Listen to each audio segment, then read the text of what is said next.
Je suis un optimiste volontaire. Il ne faut pas être un benet non plus. Finalement, la Méditerranée, non, elle n'est pas morte. Non, elle est encore bien vivante. Je me sens en mission pour la Méditerranée parce que j'ai envie de la défendre et puis j'ai envie de montrer le bon côté des choses. Et arrêter de marteler qu'on va tous crever et que la Méditerranée est morte. Bonjour à tous, on vous retrouve aujourd'hui pour un nouvel épisode de Bleu Tomate fait salon. Nous allons rencontrer Franck Laurin qui va venir nous parler de son documentaire La Méditerranée n'est pas morte. On va l'attendre ensemble. Il va arriver, hein. Bon, apparemment, il est très attaché à sa mère Méditerranée, donc on va aller le rejoindre directement.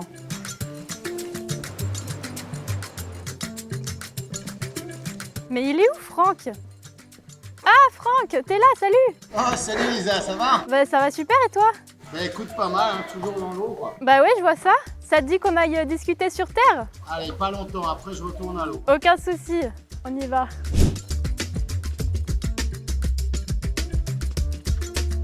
Bonjour Franck, merci d'être avec nous aujourd'hui. Salut Lisa, merci à toi de m'inviter dans ce cadre, comme tu disais, idyllique, puisque là, on est à la Madrague, petit port de la Madrague, à côté d'Archipel Plongée, chez Sébastien, un club que je soutiens. Et puis voilà, la bonne mère qui nous protège, vraiment cadre idyllique comme tu le disais. Ouais. Tout à fait, donc vous êtes comédien, producteur et réalisateur, et donc comme on le disait tout à l'heure, votre dernier film, La Méditerranée n'est pas morte, vient de sortir. Est-ce que vous pouvez nous le résumer sans spoiler, bien sûr? Bien sûr, alors le pitch, c'est simple, c'est un film où c'est mon personnage, enfin c'est même moi on peut dire, parisien, qui voit que quand il tape Méditerranée, tous les médias lui annoncent une catastrophe imminente, c'est foutu, il n'en peut plus. Du coup il va sur internet, il regarde un peu ce qui se passe et il rencontre des associations, des laboratoires, des scientifiques qui font des choses pour que ça aille mieux. Il prend son petit baluchon, c'est un passionné de plongée et il va carrément in situ plonger avec eux, voir ce dont ils parlent à la rencontre de toutes ces initiatives.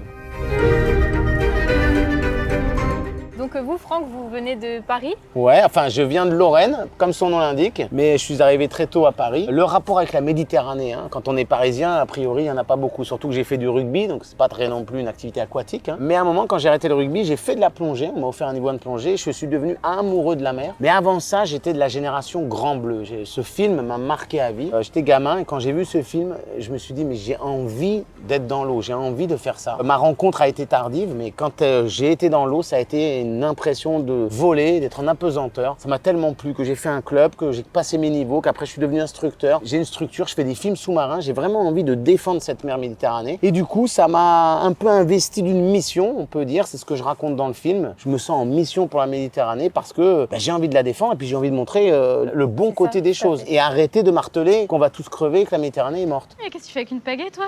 Attends, je suis en mission pour la Méditerranée, là. C'est vrai, j'avais oublié. La Méditerranée, mer poubelle.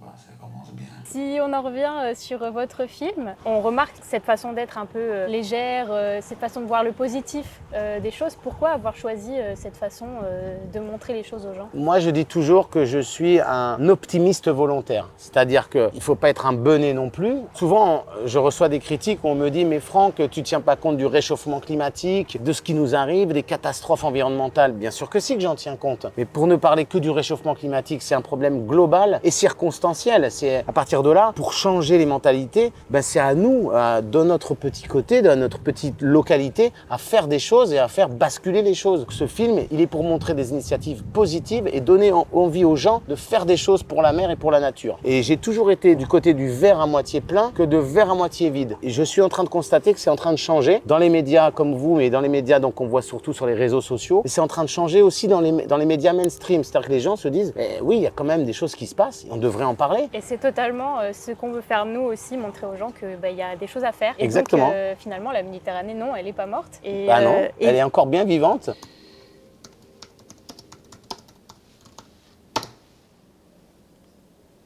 C'est pas mal comme titre ça, les gars, non? Vous avez rencontré beaucoup de scientifiques. Énormément, ouais. Et donc, quelle est l'initiative qui vous a le plus marqué et qui pourrait être la plus efficace pour vous? La chose qui m'a marqué, c'est le repeuplement de poissons. La société Écocéan, ils sont dans des gros containers et ils ont des aquariums. Et en fait, ils travaillent avec des pêcheurs petits métiers de Cassis, La Ciotat et Marseille. Avec des pièges lumineux, ils récupèrent les larves au large quand ils pêchent. Ces petites larves, ils les mettent dans des aquariums, ils les élèvent de façon totalement sauvage pour ne pas qu'elles s'habituent à l'homme. Et ils les repeuplent, ils les remettent dans la mer 6 mois plus tard quand c'est des juvéniles de 6, 7, 8 cm. Il y a aussi une initiative qui m'a marqué parce qu'on dirait des agriculteurs. C'est-à-dire qu'ils labourent labourent des champs, qui font de la plantation, c'est le repiquage de Posidonie. Et donc j'ai participé à ce repiquage de Posidonie, on les voit, ils sont dans l'eau avec des pieds de Posidonie, comme si on plantait des poireaux, hein, c'est vraiment sous l'eau. Et ils ont une application, c'est ça que je trouve extraordinaire, un peu comme Waze quand on est en voiture, sauf que là, ça s'appelle Donia. Et quand on est en bateau, donc ça, pour tous les Marseillais et tous les gens de la région, ça peut vous servir. Vous avez au centimètre près, hein, à 10 cm près, les zones de sable, de roche et les zones de Posidonie. Donc à éviter de mouiller, c'est-à-dire mettre son encre sur la Posidonie.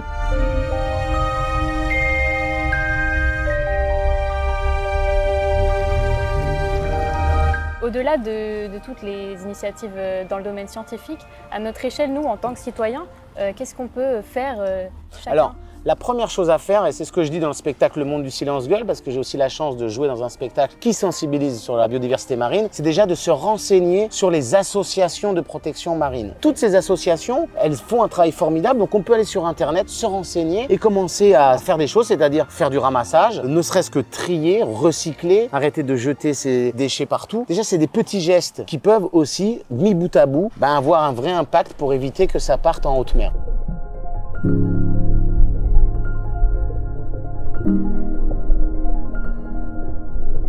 Votre film a été écrit et réalisé par Marie Allard et Manuel Lefebvre. C'est un binôme.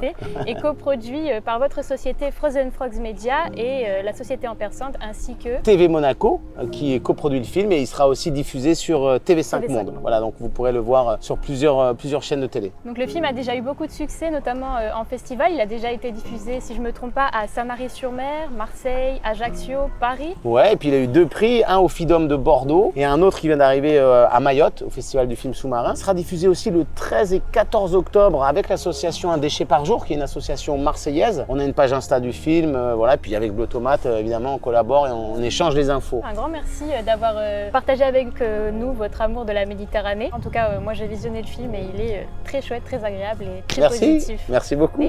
Et nous, on se retrouve pour un prochain épisode de Bleu Tomate fait salon. Merci beaucoup, salut.